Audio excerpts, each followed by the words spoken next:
नमस्कार, मैं हूं प्रदीप कुमार। आप देख रहे हैं पॉलिटिकल आइडिया। पॉलिटिकल आइडिया के आज के इस अंक में आप सभी दर्शकों का बहुत बहुत स्वागत है।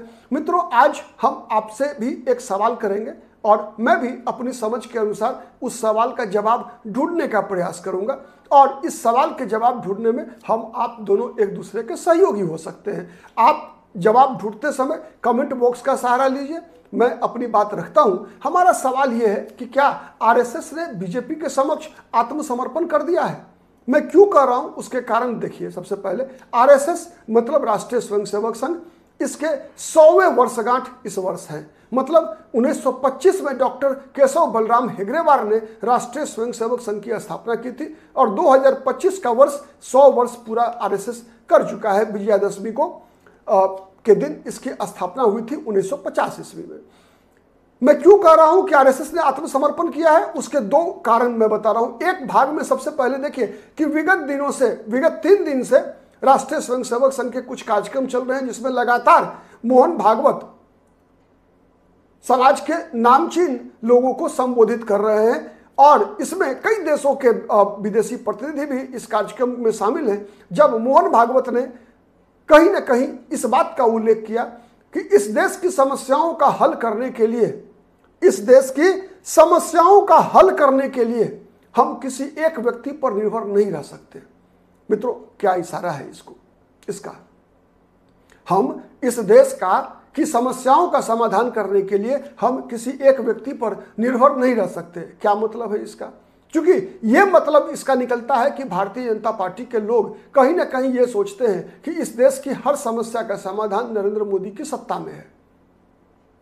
और मुझे लगता है कि ये शायद एक उस विषय को एक कहीं ना कहीं चुनौती है कि हम केवल नेताओं के भरोसे और किसी एक व्यक्ति के भरोसे, एक नेता के भरोसे इस देश की समस्याओं का समाधान करने की जिम्मेवारी को छोड़ नहीं सकते।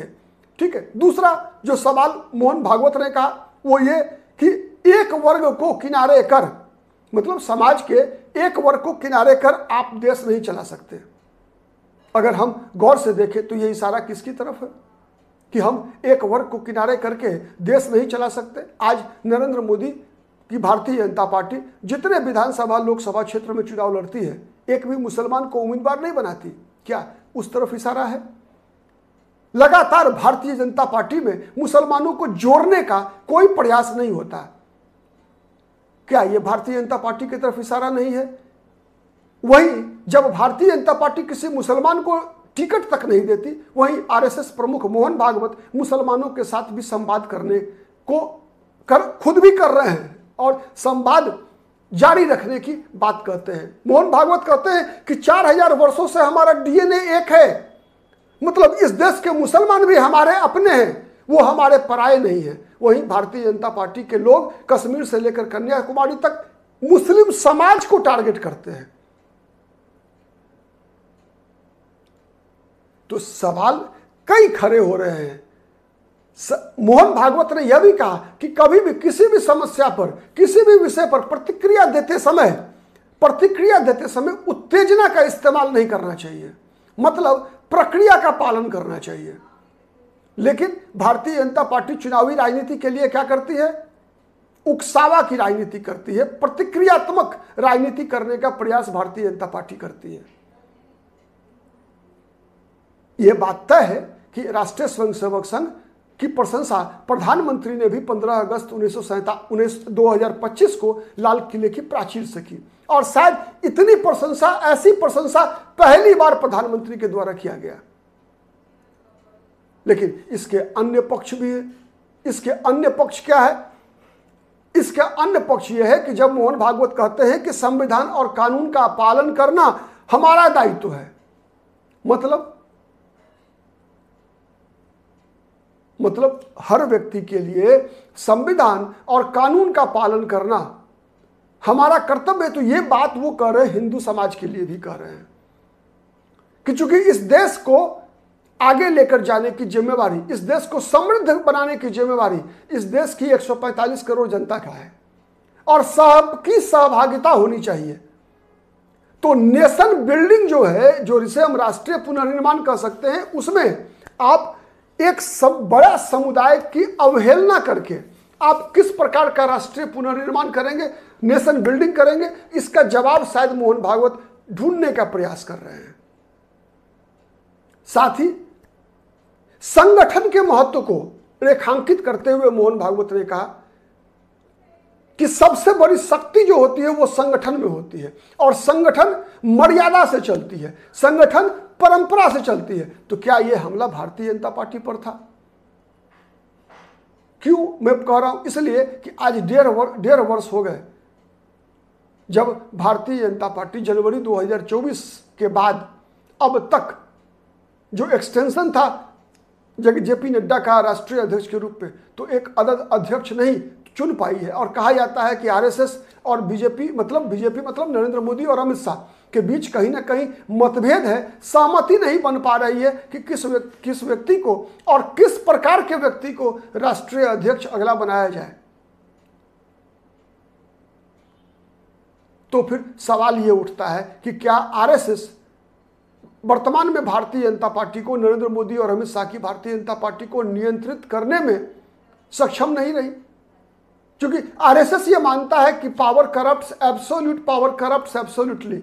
सत्ता भ्रष्ट होती है, सत्ता जितनी मजबूत होगी उतनी ज्यादा भ्रष्ट होगी। इसलिए सत्ता पर समाज का नियंत्रण होना चाहिए। मतलब समाज कैसे नियंत्रित करेगी? समाज संगठन के माध्यम से नियंत्रित करेगी।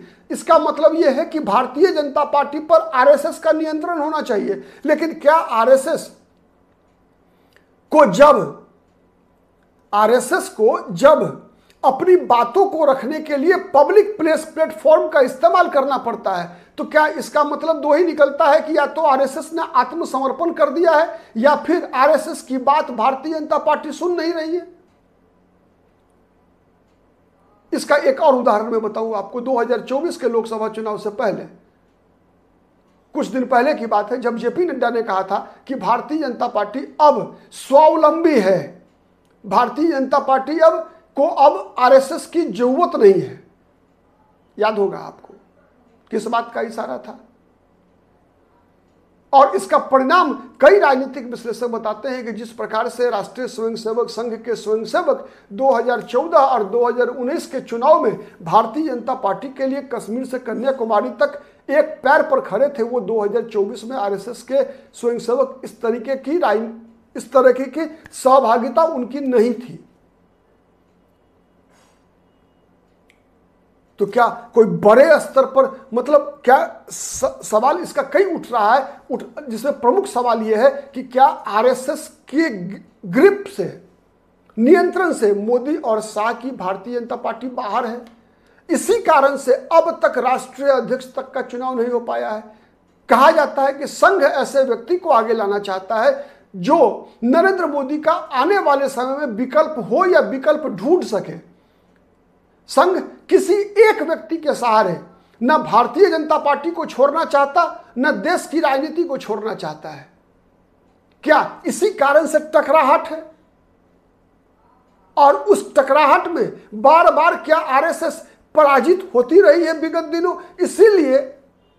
इसीलिए आरएसएस को कुछ बातें भीतर के बजाय बाहर जाकर कहनी पड़ रही है।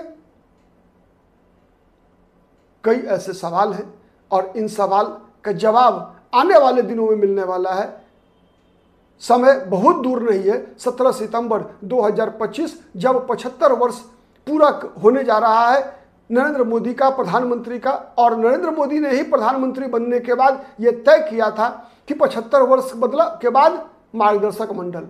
तो क्या नरेंद्र मोदी के मार्गदर्शक मंडल में जाने का इंतजार कर रहा है संघ?